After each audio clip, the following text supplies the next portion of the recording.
Dans qui vient avant, donc nous t'ai parlé de monnaie divisionnaire, monnaie fiduciaire. Maintenant, nous apprenons l'autre forme de monnaie qui c'est troisième forme de monnaie. Alors, troisième forme de monnaie, c'est monnaie scripturale. Monnaie scripturale. Monnaie scripturale, là, c'est une monnaie qui existait sous forme d'écriture. Par exemple, en virement bancaire. Ouais, en virement bancaire, donc ça fait partie de la monnaie scripturale. Un compte en banque.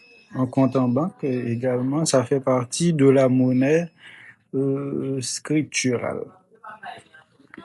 Donc, monnaie scripturale. Ouais. Exemple de monnaie scripturale, c'est compte en banque. Compte en banque et puis, ou bien compte bancaire. Compte en banque ou tout simplement compte bancaire. Monnaie scripturale. Donc, compte en banque ou compte bancaire, virement. Virement.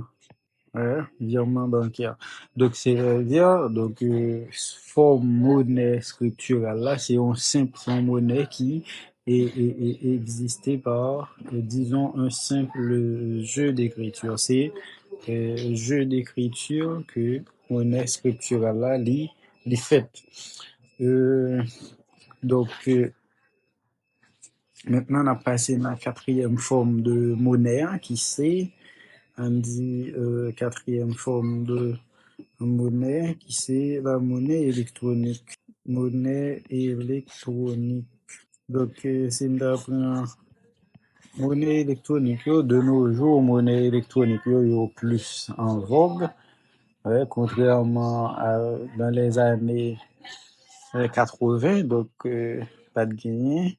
Quand c'était, alors, monnaie électronique, yo, va être en vogue, mais de nos jours, gain un pile monnaie électronique. Il y a qui fait qu'à initier, il y a qui là longtemps. Par exemple, monnaie électronique, on est capable de citer, on est capable de parler de Bitcoin.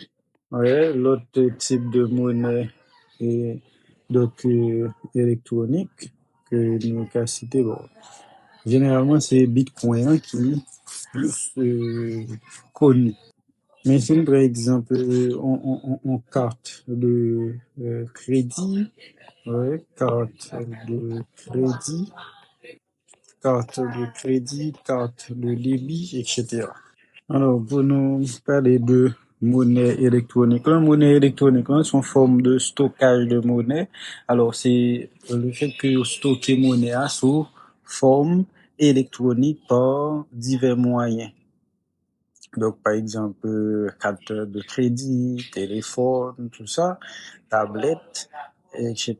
Donc, ces moyens, yo stocker monnaie, hein, mais de façon électronique. Généralement, institution qui a émettre monnaie électronique là, donc monnaie électronique là, li exprimer, li gen une valeur en fonction de économie que lié a, li exprimer dans monnaie nationale là.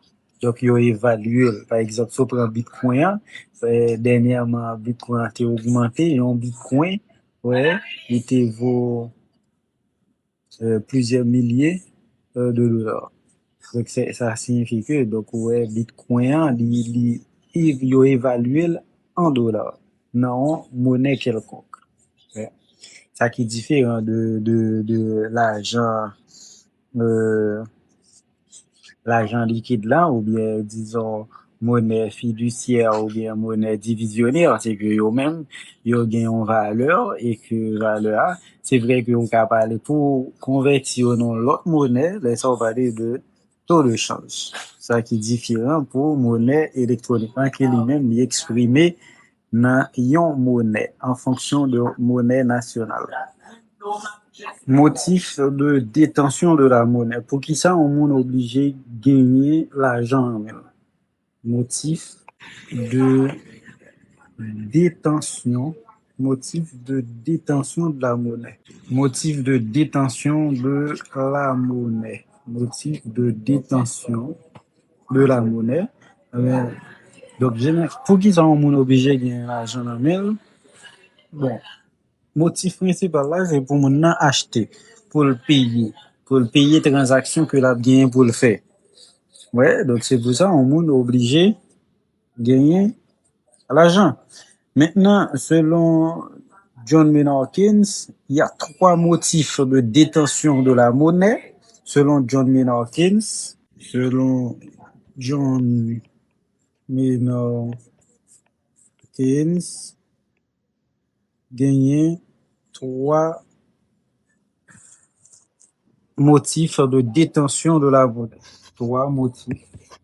3 motifs de détention de la monnaie.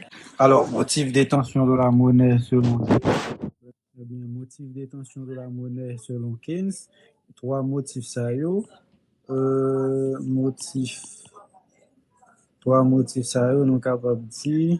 Premier motif là, c'est un motif de transaction.